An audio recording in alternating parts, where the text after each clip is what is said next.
We talk a lot about speaking to your target audience on their level and communicating on the platforms that they operate on. Well, guess what? Knowing where they are is just one part of the battle.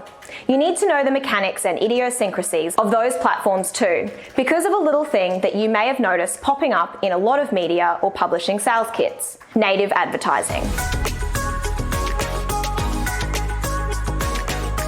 Hi guys, it's Hannah here from Neighbourhood, where we help brands find, sell and keep their people. Put simply, native advertising is advertising that takes the natural form and function of whichever channel it operates. Put even simpler, it means it fits right into wherever it's displayed. The clearest and most obvious example of this is in-feed advertising on Facebook, or ads in the stream of articles on your favourite news site. They are like little billboards that take the shape of organic posts, except you might notice an ad or sponsored label. These aren't exactly the most subtle advertisements, but you get the gist. The master chameleon of in-feed ads is Instagram. Just go watch a story and I guarantee you'll see a video pop up that is wonderfully shot, filled with music, and not featuring your friends at all, but rather beautiful people consuming beautiful products. Luckily, you can skip right past them, for now. That's what makes native advertising a bit more bearable to your audiences. It doesn't particularly disturb your experience like a pop-up lightbox ad. Well, those content recommendation thumbnails you see at the bottom of blogs or news articles are also native. Thanks to tools like Outbrain, your own content can be marketed to prospective viewers reading related articles without disturbing their reading experience. If you enjoy this video, be sure to subscribe and leave a like. And if you're on YouTube, make sure you hit that bell so you can stay up to date on all the latest videos delivered every week to your inbox. Promoted listings in search, like the top few links on Google or real estate sites.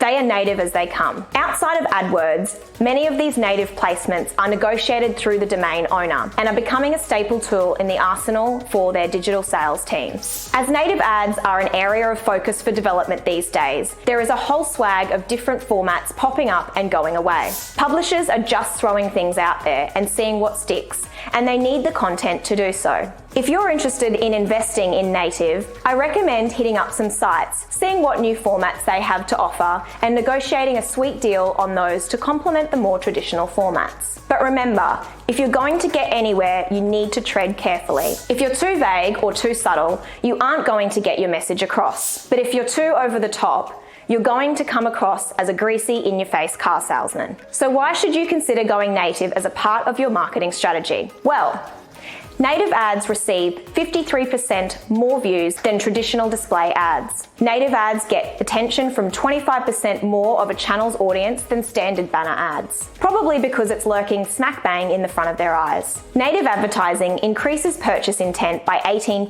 97% of brands who publish across mobile media say they are very effective at achieving branding goals. Native ads on mobile are perfect for hitting brand awareness and impression goals. Purchase intent has been shown to raise around 18% more than those pesky banners. So there you have it.